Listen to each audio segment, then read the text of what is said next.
جنت میں جانے کا فارمولہ ہے ما انا علیہ واصحابی، اس کو لے کر جائیے اپنے اپنے علاقوں میں۔ قبروں کو پوجنے والوں بتاؤ کیا نبی صلی اللہ علیہ وسلم کے دور میں سیدہ خدیجہ کی قبر کا مزار بنا؟ عرس لگے، صحابہ نے وہاں کر موم بتیاں جلائی، چادریں چڑھائی، دیے جلائے، بکروں کی نیاز دی۔ سوچ لیں، واضح ترین باتیں ہیں، کھلی ہوئی حقیقت ہے۔ یہ آپ کو فارمولہ دیا ہے میرے آقا نے، ما انا علیہ واصحابی۔ اب جس میں چلنا ہے جنت کے لیے، اس کے لیے یہ چمکتا ہوا راستہ ہے۔ عبداللہ ابن مبارک فرماتے ہیں میرے نزدیک وہ کون لوگ ہیں، ما انا علیہ واصحابی کی تعریف سنیے، یہ جملہ فٹ کس پہ ہوتا ہے؟ وہ کون لوگ ہیں؟ فرمایا وہ اہل الحدیث ہیں، وہ ہیں جو نبی کریم صلی اللہ علیہ وسلم کی حدیث کو تھامتے ہیں، اور مسئلے میں نماز حدیث رسول دکھائیے، روزہ حدیث رسول دکھائیے، نماز سے پہلے نیت کر رہا ہے حدیث رسول دکھائیے۔ اگر آپ نے ویلڈنگ کی بھی ہے، ٹچ لگایا ہوا ہے، تو ہم ماننے کے لیے تیار۔ ویلڈنگ بھی ہوتی ہے یا نہیں؟ نماز پڑھنے والا آتا ہے نماز پڑھنے کے لیے، نماز کہاں سے شروع ہوتی ہے جی؟ اللہ اکبر، نماز شروع ہو گئی۔ صحیح بخاری میں ابن عمر کی روایت، نبی صلی اللہ علیہ وسلم جب نماز کی ابتدا کرتے تو کیا کہتے؟ اللہ اکبر۔ ہاتھوں کو اٹھاتے، کہاں تک اٹھاتے؟ کندھوں کے برابر۔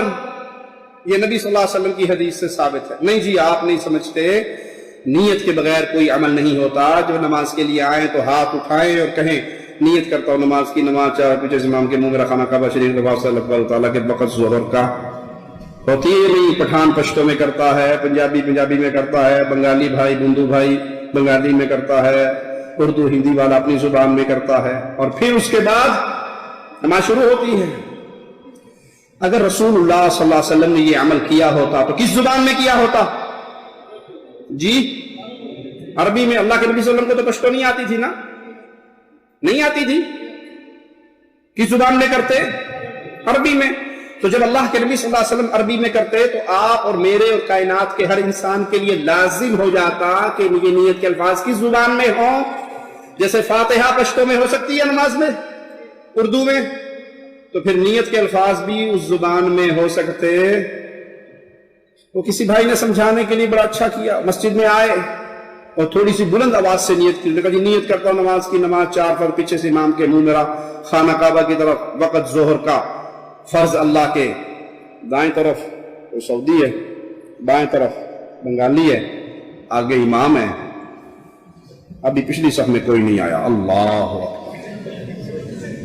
نماز ختم ہوئی تو اس کو پکڑ لیا، مارنے لگے، مارو نہیں، بات سن لو، مارو نہیں۔ کیا ہوا کہ بے وقوف ساری نیت کا ہی بیڑا غرق کر دیا۔ یہ کہاں لکھا ہوا ہے کہ دائیں طرف سعودی ہے، بائیں طرف بنگالی ہے، آگے امام ہے، پچھلی صف میں ابھی تک کوئی نہیں آیا؟ یہ کہاں لکھا ہوا؟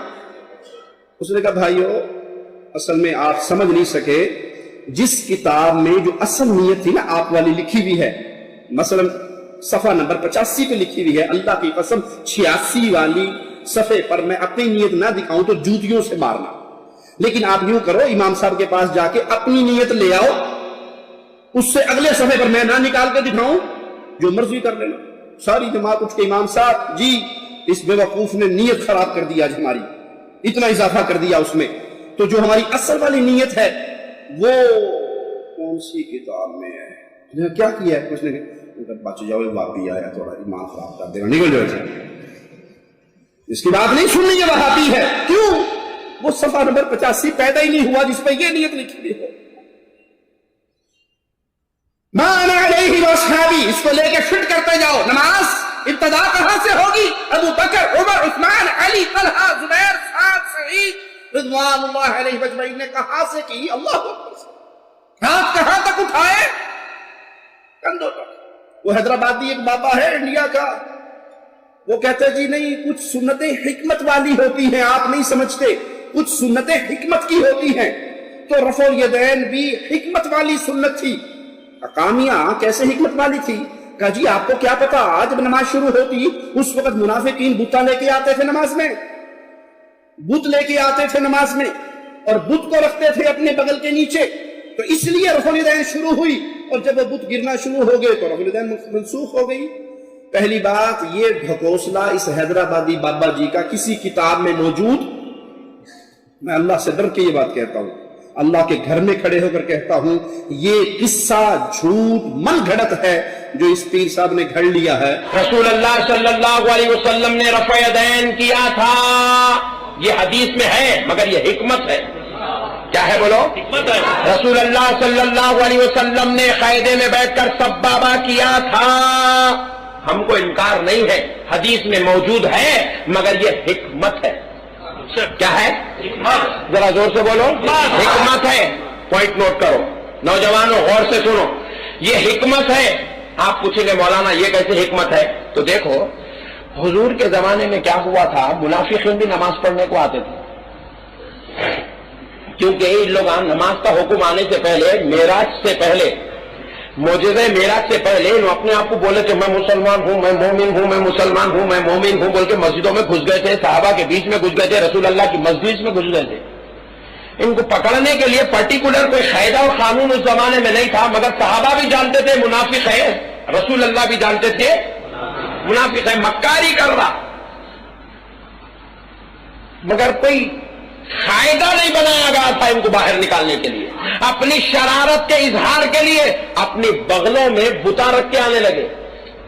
کیا کرنے لگے؟ بغلوں میں، ذرا زور سے بولے، بغلوں میں بتا رکھ کے آنے لگے۔ جیسے بغلوں میں بتا رکھ کے لاتے تھے، سجدے میں ٹھہرتے تھے، رکوع میں ٹھہرتے تھے، قومے میں رہتے تھے، سجدے میں جا کے ہلو بغل میں سے نکال کے سامنے رکھ کے بت کو سجدہ کر لیتے تھے۔ بولے ٹینشن ختم، صحابہ کو معلوم ہے کہ ہم مسلمان ہیں، سجدے کو معلوم ہے کہ ہم کافر ہیں۔ اللہ بھی ایسے کرنے لگا، یہاں بولتے ہیں ہمارا بھی سنیا بھائی، سنیا بھائی، امریکہ کو جا کے بول رہے امت شاہ جیسا ہی مسلمانوں کو توڑنے کا ہمارے پاس پلان ہے، لاؤ کتنے دے رہے۔ پیارے بزرگ اور دوستوں، بہرحال منافقین بتوں کو رکھ کر مسجد میں آنے لگے، سجدے کرنے لگے۔ صحابہ اکرام دیکھ لیے، دیکھ کر عرض کرنے لگے یا رسول اللہ، نیا کام شروع کرے، نماز میں سجدہ خدا کو نہیں بت کو ہونا ہے، بتوں کو بغلوں میں رکھ کے لا رہے ہیں اور اس کے بعد سجدے کر رہے ہیں۔ رسول اللہ نے کہا اچھا اتنی بہترین گیم کھیل رہے ہیں تو پھر آؤ ان کی گیم کو توڑنے کے لیے ہم ایک مسئلہ شروع کرتے ہیں، ایک حکمت شروع کرتے ہیں، ایک عمل شروع کرتے ہیں، ایک کام شروع کرتے ہیں۔ صحابہ اکرام نے پوچھا یا رسول اللہ کیا کام شروع کرتے ہیں؟ نبی نے فرمایا جب میں رکوع میں جانے کے لیے تکبیر کہوں تو تم لوگ ہاتھ اٹھا دینا، میں بھی ہاتھ اٹھاتا ہوں، تم بھی ہاتھ اٹھا دینا۔ جب ہم رکوع میں جا کر آ جائیں گے میں بھی ہاتھ اٹھا دیتا ہوں، تم بھی ہاتھ اٹھا دینا۔ میں جب سجدے میں جانے کی تکبیر کہوں میں ہاتھ اٹھا دیتا ہوں، تم بھی ہاتھ اٹھا دینا۔ ایک وقت بغل میں سنبھالیں گا، دوسری وقت سنبھالیں گا، تیسری وقت سنبھالیں گا، سجدے میں جانے سے پہلے نیچے گر جائیں گا۔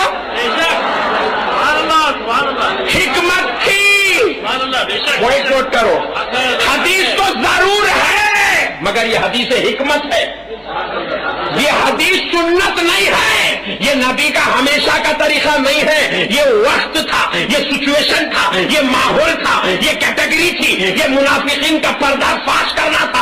تو نبی نے کیا کیا؟ رفع یدین شروع کیا۔ اب وہ دن رفع یدین 20 دن تک چلتے رہے، 2 مہینے تک چلتے رہے، 3 مہینے تک چلتے رہے۔ صحابہ دیکھتے گئے، نبی کا نماز کا طریقہ بیان کرتے گئے، ملنے والوں سے حدیث ملتی چلے گئی، پھیلتی چلی گئی۔ امام بخاری کو ملی، ایتھنٹک تھی، صحیح تھی۔ امام بخاری نے بخاری میں کوڈ تو کیا مگر امام اعظم نے بتایا ہر حدیث صحیح تو ہوتی ہے لیکن ہر صحیح پر عمل نہیں ہوتا ہے۔ کسی کتاب کے اندر یہ قصہ موجود، کسی صحیح حدیث میں یہ بات موجود نہیں۔ اچھا ایک لمحے کے لیے مان بھی نہیں جناب، بالکل حیدرآبادی بابا جی ٹھیک کہا آپ نے، یہ بتوں کو گرانے کے لیے ہوتی تھی۔ چھوٹے سے چھوٹا بت اتنا تو ہوگا نا جی، چھوٹے سے چھوٹا بت اتنا تو ہوگا جی۔ لو جی یہ بت آ گیا یہ بغل کے نیچے، اب نماز شروع لگی۔ سنت طریقہ کیا ہے نماز کا؟ ہاتھ کہاں اٹھائیں گے؟ کندھوں کے برابر۔ اللہ اکبر، بت گرا؟ بت نہیں گرا نا۔ اور جو پارٹی بتوں والی دلیل دیتی ہے وہ ہاتھ کہاں تک اٹھاتی ہے؟ توجہ کرنا، لو اللہ اکبر، بت تو گر گیا حضرت۔ یہ پہلی دفعہ اللہ اکبر کرتے بت گر گیا، پہلی دفعہ اللہ اکبر ہوئی اور بت پہلی کیوں کرتے ہو؟ اس کو بھی چھوڑ دو، اس کی بھی حکمت ختم نہیں ہو گئی؟ جب تک آپ خود دین کو نہیں سیکھو گے ہلاکت اور بربادی کے دروازے سے بچ نہیں سکتے.